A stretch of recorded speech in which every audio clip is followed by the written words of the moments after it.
Goeiemôre en baie welkom by ons Woensdagoordenkings. Vertrou dit gaan goed met jou en dat jy opgewonde is vir die dag wat voorlê. Nou ek wil jou vat vanmôre na 'n gedeelte in die Bybel wat baie kort is. Eintlik bestaan hierdie boek net uit een hoofstuk uit en dis die boek Judas. Nou as jy soos ek is, blaai ons baie vinnig daar verby want dit is net eintlik 2 bladsye om te lees.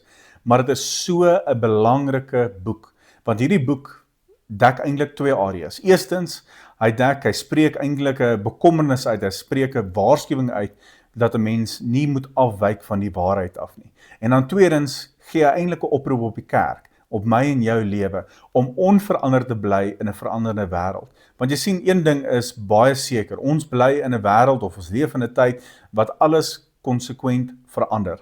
Kort verander iets. Mense se waardes verander, mense opinies verander, mense se oortuigings verander, en so gaan ons aan. Wat gister reg is môre verkeerd. Wat gister verkeerd was, is vandag weer reg. En die resultaat is, jy kry 'n generasie wat totaal en al verward is, en wat nie meer weet wat die waarheid is nie. Maar ek wil jou vat vanmôre vanaf vers 17 af. Judas het nou eers so 'n bietjie gesels oor die bekommernis wat hy het, die waarskuwing wat hy het, rondom die afwyking van die waarheid, en die valse leraars, en die veranderende wêreld, en al daai tipe van goed.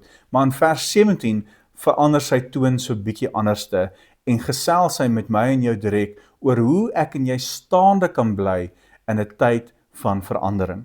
Hy sê in vers 17 gaan hy, maar julle geliefdes, moet die dinge onthou wat die apostels van die Here Jesus Christus voorheen reeds vir julle geleer het. Hulle het vir julle gesê, daar sal in die laaste dae mense wees, wie se lewe deur hulle eie goddelose begeertes beheer word, en hulle sal met julle die spot dryf. Hierdie mense bring verdeeldheid, sê hy. Hulle word deur hulle natuurlike drange beheers, en nie deur die gees van God nie. En dan gaan hy verder en hy sê, julle geliefdes, moet egter voortgaan om julle lewe te bou op die allerheiligste geloof. Bid altyd deur die krag van die Heilige Gees. Bly in liefde van God. Vestig steeds julle verwagting op die barmhartigheid van ons Here Jesus Christus, wat die ewige lewe aan julle sal gee. Oor die wat twyfel verkeer, moet julle ontferm, en ander moet julle red deur hulle uit die vuur te ruk. Oor ander moet julle met versigtigheid ontferm, en verafskiet selfs die klere wat deur hulle sondige lustig besmet is. Hy gee eintlik vir ons 4 sleutels, 4 belangrike punte om staande te bly in 'n veranderde wêreld. Hy sê eerstens, bou julle geloof op. Dit gaan nie van self gebeur nie. Dit gaan nie outomaties net gebeur nie. Dit moet gevoed word, elke dag tyd spandeer in God se woord, elke dag tyd spandeer in gebed, en seker te maak jy voed jou geloof. Romeine 10 vers 17 sê, die geloof is dus uit die gehoor, en die gehoor is deur die woord van God. Ons kan nie net dit hoor nie, ons moet dit gaan uitleef. Tweede sleutel wat hy vir ons gee is, bid in die Heilige Gees. Gebed hou jou geloof lewendig. Dis waar jy krag kry. Gebed kan nie die laaste opsie wees nie. Dis die eerste opsie, dis die eerste wegspringpunt, is om te bid. Andrew Murray het gesê, gebed is nie voorbereiding vir die werk nie, maar gebed is die werk. En dan die derde sleutel wat hy vir ons gee is, bly in egte liefde van God. Moenie laat die wêreld jou hart verhard nie. Moenie laat die wêreld jou kom verander nie. Moenie laat die wêreld vir jou sê wat jy moet wees, en hoe jy moet leef, en wat jy moet doen nie.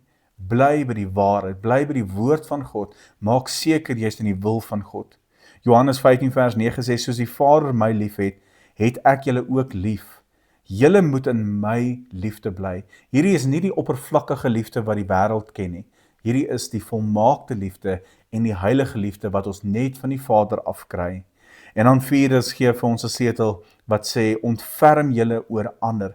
Ons durf nie vir onsself lewe nie. Ons moet lewe om 'n verskil daar buite te maak vir Christus. Ware geloof kyk nie inwaarts nie.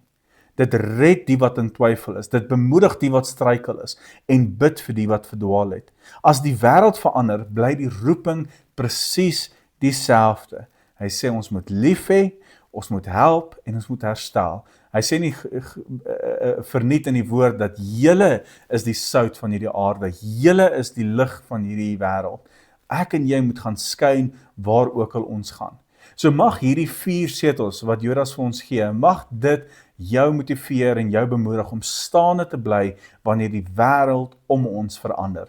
En mag jy so bemoedig word, mag jy so daardeur gemotiveerd word en mag jy daardeur sy roeping uitleef vir jou lewe. Mag jy 'n wonderlike week hê, mag die Here jou seën. Ons gesels volgende week, selfde tyd, selfde plek. Totsiens.